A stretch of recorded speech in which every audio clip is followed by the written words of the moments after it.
Assalamu alaykum va rahmatullohi va barakatuhu. Hurmatli ustozlar, hurmatli hamshiralar, Alloh subhanahu va taolo hammalarning shu vaqtimizni xayrli qilsin. Alloh subhanahu va taolo o'qigan Qur'oni Karim va duo tilaklarimizni qabul qilsin. Alloh subhanahu va taolo hammalarni orzu maqsadlarimizga yetkazsin. Bugungi darsimiz ibrat yuz bergan hodisalar bilan emas, balki uningga qanday javob qaytarish bilan bo'ladi degan tema. Insonga turli qiyinchilik, jafo, mushaqqat va turli hodisalar yuz bergan vaqtida buningga qanday muomala qilish. Chunki biz dunyoda yashaydi ekanmiz, turli hodisalarga uchraymiz. Biz uchragan har bir hodisa ko'ngilsizlik, buningga qanday muomala qilamiz, qanday yuzlanamiz va qanday rad qaytaramiz. Insonga bir hodisa yuz bersa 90% shu yuz bergan ishga qanday javob qaytarish bilan bo'ladi. Ulamolar aytadi: "Laysa muhimman ma yahdusu lak, walakin al-muhim huwa uslubuka fi ta'amul ma'a ma yuhdisu lak." Sen uchragan bu g'am, qayg'u, xafalik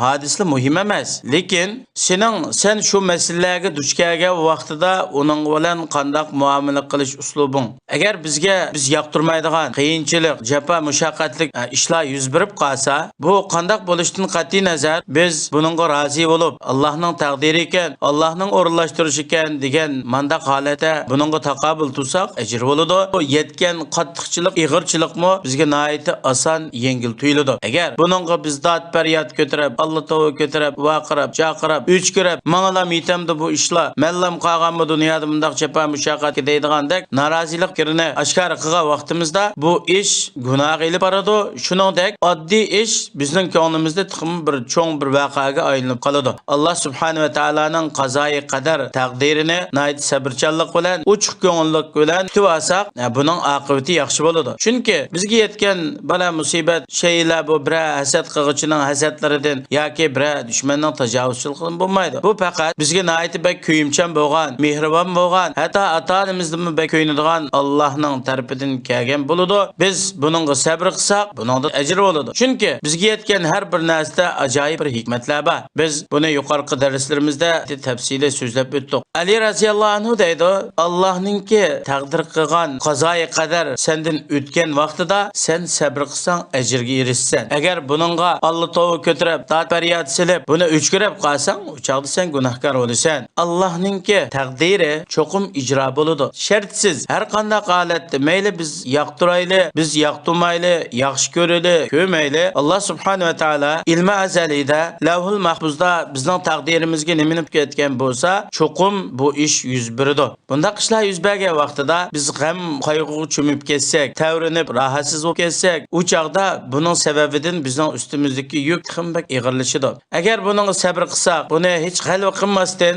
rozilik bilan Allohning o'rinlashtirishi shu o'xshaydi. Buningdan bir Allohning hikmati bor. Alloh buningda bir yaxshilikni maqsad qilgandi deb keng qo'saqlik bilan kutib olsak, buning ajri, savobi ziyoda bo'ladi. Chunki har qanday bir ish yuz berar ekan, Allohning taqdiri, Allohningki o'rinlashtirishi bilan bo'ladi. Buni sabrchanlik bilan tuyulish vojib bo'ladi. Chunki Allohning qazoyi qadriga sabr qilishmi bu bandichilikning bir alomatidan iborat. Masalan, o'ylab boqaylik. Bir inson o'zining ma'lum miqdorda mol-mulkini yo'qoyib, ya tijorat ziyon tortdi, yoki eng yaxshi ko'radigan kishilardan ayrilibdi. Masalan, oilasidan birasi vafot bo'lib ketdi, yoki bir musibat yetibdi, yoki bu odamning bir a'zolari sunib ketdi, yo ig'ir kasal bo'libdi. Ashuningdan boshqa tinch o'tayotgan turmushni qalaymaqon qildigan yoki ham qayg'uga sap qo'ydigan bir narsa etgan bo'lsa, agar inson buningga dod faryod ko'tarib, Alloh tavba ko'tarib, bunda qilsa buning nimaga foydasi bo'ladi? Bo'ladigan ish bo'ldi. Yo'qotadigan malni yo'qotdi yoki tijoratni ziyon tortdi. Uningga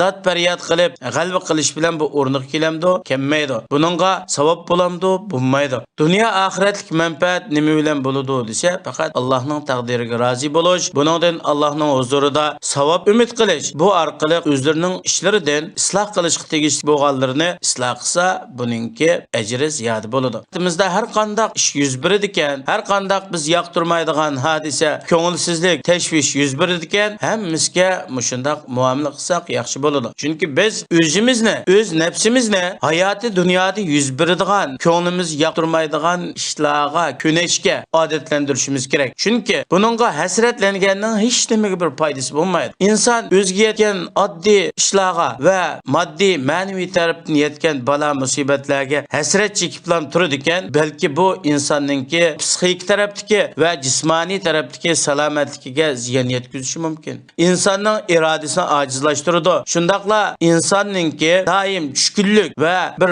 ruhsizlik holatiga elib boradi. Shuning uchun bizga har qanday bir yuz beradigan, mayli cho'ng bo'lsin, kichik bo'lsin, buningga qarata uslubimizni o'zgartirishimiz kerak. Biz yanchiqimizga, ya'ni pul soldigan qopqichga pulni soldik yoki pul saqlaydigan o'rinda pulni qo'ydik. Buni nihoyat yaxshi muhofazat qildik. Yoki bizning qo'limizda bir qachiva, stakan bor, biz diqqat qilmagan holatda bu sunib ketdi. Yoki bizning bir qo'limizda, yanchiqimizda soat bor, telefon bor, buni o'g'ir oldi. Inodan boshqa nurg'un ishlar yuz berdi. Bunday ishlar yuz bergan vaqtida biz buningga hasrat chekib, dad-faryod qilib, bu musibat manglam yetamdigando deb manda qilib ketsak, buning hech nimaga foydasi bo'lmaydi. Balki bunday ishlar bizningki psixikimizga ta'sir etadi, hatto sog'lomligimizga ta'sir etadi. Shunga har qanday bir musibat yetgan vaqtida buningga so'g'uqqonlik bilan, sabrchanlik bilan, Allohning taqdiriga rozi bo'lish bilan, Allohdan savob umid qilish bilan muomala qilsak, buning oxiratdagi ajr savob qum foydasi bo'ladi. Shundaqla o'zimizning psixik tarafdagi ma'naviy sog'lomligimiz va moddiy sog'lomligimizga foydasi bo'ladi. Shu Alloh subhanahu va taolo Qur'oni Karimda aytadi: "Va asa an takrahu shay'an wa huwa khayrul lakum va asa an tuhibbu shay'an va huwa sharrul lakum vallohu ya'lamu va antum la ta'lamun." Biz doim shu oyatni eslagan vaqtimizda bizga yetgan dard, xafalik, musibatlar yengil tuyuladi. Alloh aytadi: "Sizlar bir ishni o'zgarishinglar mumkin, bu sizlar uchun yaxshidir. Balkim sizlar bir ishni yaxshi ko'rsizlar, bu sizlar uchun yomondir. Ishlarning oqibatini Alloh biladi, sizlar bilmaysizlar." Shunga biz yoqtirmaydigan, ko'nglimiz xolamaydigan bir ish yuz berib qolsa, dastlabda biz buningga norozi bo'lishimiz mumkin. Ko'nglimizda "Voy, bu ish bo'lmagan bo'lsa ekan, yoki men ishni bir qila olgan bo'lsam ekan" deydigan arzu armonlar bo'lishi mumkin. Ammo bu ishningki oqibatiningki qanday bo'lishini biz bilmaymiz. Nurg'un ishlarni biz dastlabda yoqtirmaymiz, ammo oqibatda bu ishningki bizga yaxshi bo'lganligini bilamiz. Nurg'un ishlar yuz bergan vaqtida biz qayg'urib ketamiz. "Hey, bu ish bo'lmagan bo'lsa edi, bunday ishlar yuz bermagan bo'lsa edi." Ammo keyin oqibatda biz ishni ajab yaxshi bo'pti ekan, bu ish menga bo'lib, Alloh subhanahu va taolo musha orqali menga bir yaxshilik ato qilgan deb Allohni maqtab ketamiz. Har qanday bir ishningki oqibati bizning foydamiz, manfaatimiz uchun bo'ladi. Shu inson hayotida nurg'un qayg'uga uchraydi. Masalan, bir odam to'y qilmoqchi bo'pti, o'zi yaxshi ko'rgan qizbola bilan to'y qilishga muvaffaq bo'lmabdi. Ya qiz tarafning ota-onasi unamabdi, yoki iqtisodiy tarafdan to'y qilish imkoniyati bo'lmabdi. Balkim bu inson uchun bir yaxshilik bo'lishi mumkin. Alloh subhanahu va taolo balkim inodan boshqa chiroy shakli go'zal bo'lgan, adab axloqlik bo'lgan, dindor bo'lgan, soliha bo'lgan yaxshi bir qiz bilan muvaffaq qilishi uning rizqini qitishi mumkin.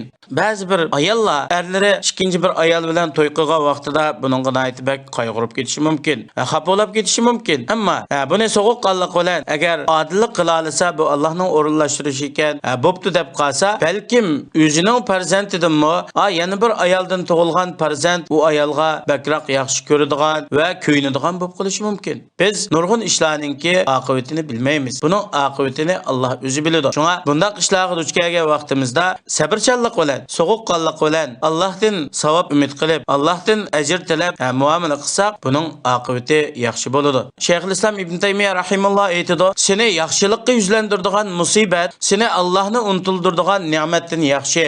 Insonga musibatlar yetgan vaqtida, xafalik yetgan vaqtida, g'am andish ko'paygan vaqtida bu insonning Allohga yuzlanishi ziyoda bo'ladi. Doim Allohga yalvoradi, Allohga duo qiladi va o'ziga yetgan musibatning ko'tarib o'tishini Allohdan so'raydi. Ammo inson doim ne'matda yashasa, balkim bu ne'matdan mag'rurlanib Allohni unutib qolishi mumkin. Allohga ko'p duo qilmasligi mumkin va Alloh ko'p yuzlanmasligi mumkin. Shunga yaxshilikka yuzlantiradigan musibat Allohni unutildirib qo'yadigan ne'matdan yaxshi. Tövende biz bir qancha misollarni so'zlab o'tamiz. Yana bumi inson bir ishni qilolmaganligiga hasrat chekmasligi kerak. Balkim u odamning bu ishni qilolmasligi oqibatda bu insonga bir yaxshilik bo'lganligini bildirdi.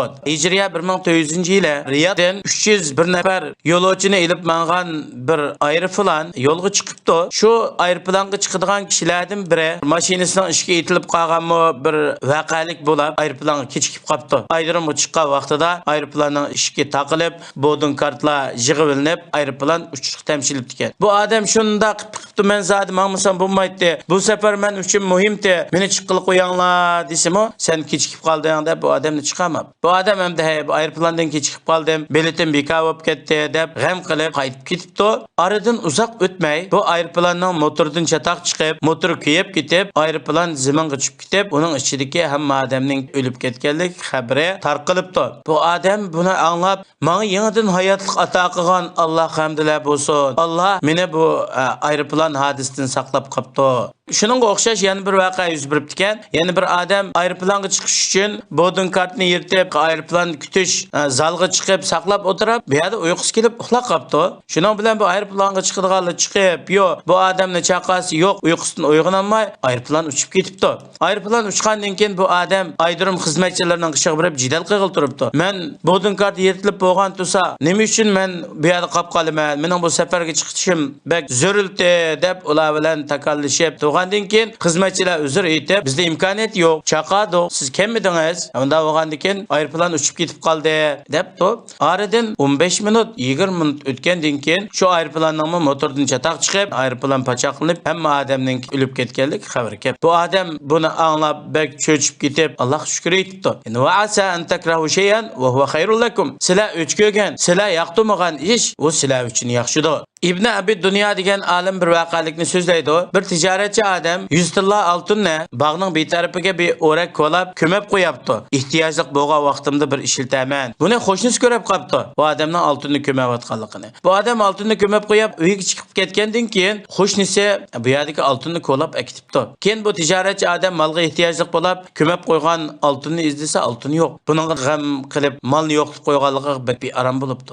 Oradan yillar o'tib, bu tijoratchi odam yashinib, hatto mol mulkidan ayrilib ko'zi ko'mas bo'lib qopti. Bu odamning mingisidan shu ko'mib qo'yib, yo'qab ketgan tilla oltin ko'nglidan chiqmabdi. Bek asratchi ekan. Yillar o'tgandan keyin bu qo'shnimi o'zining ajalining yaqinlashganligini his qilib, men o'lib ketsam, olamlarning Robbi bo'lgan Allohning huzurida savol so'roqqa duch kelsam, qanday javob beraman? Qo'shnimning bu 100 tilla oltinni qaytarib beray deb qo'shnisiga ochiq beribdi. Bu odam buni qo'lga olgandan keyin bek xursand bo'lib, voy iset, men mollarimning hammasini misha ko'mib qo'ygan bo'lsam bo'pti-kan, nurg'un mollarimdan ziyon tortib ketdim deb xursand bo'lib ketibdi. Shuningdek, yana bir voqelik bor. Bu Hijriyaning 60-yili yuz bergan. Shu vaqtdagi Ko'pining valisi Ubaydullah ibn Zayd buning bir harbiy qo'mondoni bo'lib, bu qo'mondonni asli Imom Husayn radhiyallohu anhu Ko'piga qarab mingib Karbaloga kelgan vaqtida ularga qarshi urush qilishga avatmoqchi bo'ladi. Shu orliqda bu qo'mondan o'g'zidan tushib ketibmi,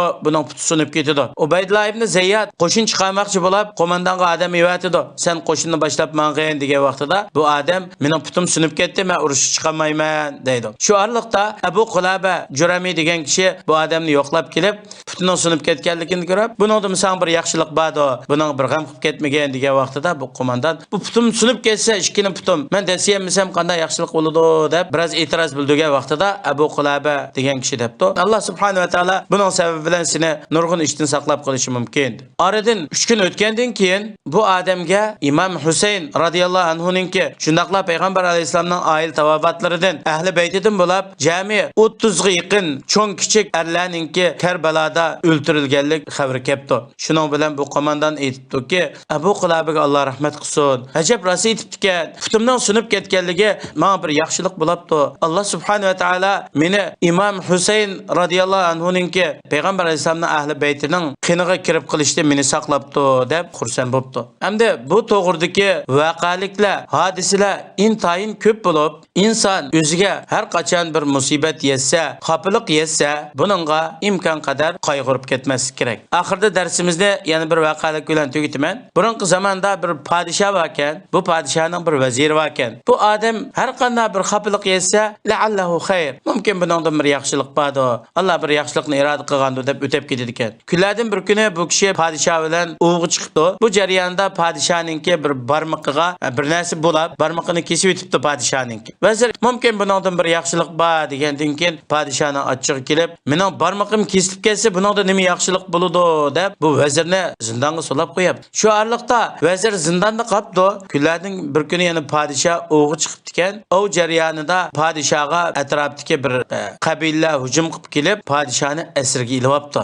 Endi podshoh asirga tushgandan keyin bularning odatida har yili bular butparast bo'lganlikdan o'zlarininki cho'qinayotgan butlarga bir insonni qurbonlik qilib o'ltirdi ekan. Podshoh shu kunga to'g'ri kelib qopti. Bular butlarga qurbonlik qilish uchun podshohni o'ltirli deb o'tiriq elib chiqib podshohni tekshirsa, uningki bir barmoqi yo'q ekan. Bular aytibdi, bunda ayibnak odam qurbonlikqa yarmaydi deb podshohni qo'yib etibdi. Shuning bilan podshoh xushallikdan o'zininki turmuq solab qo'ygan vazirini qo'yib etib, qara, mening mana shu barmoqimning yo'qligidan men o'limdan qutulib qoldim. Sen bunun bir yaxshilik deb ekansan, men tushunmabdi ekanman degan vaqtida vazir, balki buningdan bir yaxshilik bor dosini qo'yib etishda degandan keyin podshoh yana ajab, buningda nima yaxshilik bor degandan keyin, ey podshohim, agar men turmudi bo'lmay, sizlar meni turmuqqa solamay, yollarda qo'ygan bo'lsalar, sizlar bilan birga o'g'i chiqib tutib qo'ygan bo'lsam, sizlarning barmoqlar bo'lmagandan keyin sizlarni qo'yib berib, men saq qo'ygandan keyin meni o'ltirib qurbonlik qilishi mumkin-da. Alloh subhanahu va taolo sizlarning meni turmuqqa solab qo'yishlari bilan meni qutqizib qopti deb javob berdi. Bu voqalikda nima chiqdi desa, insonga yetgan har qanday musibat buningda cho'qim bir yaxshilik bo'ladi. Madamiki biz buni rozi bo'lib, sabrchanlik bilan Allohdan sabr umid qilib tuvasak, inshaalloh ishning oqibati yaxshi bo'ladi. Ishlarning oqibatini biz bilmaymiz, Alloh o'zi yaxshi biladi. Alloh subhanahu va taolo hammalarni Allohning qazoyi qadrini rozilik bilan, xursandlik bilan tuvaladigan, yetgan balo qazo musibat xafaliklarga sabr qiladigan, buningga Allohdan savob umid qiladigan, Allohdan rahmat umid qilib, Allohning azobidan qo'rqib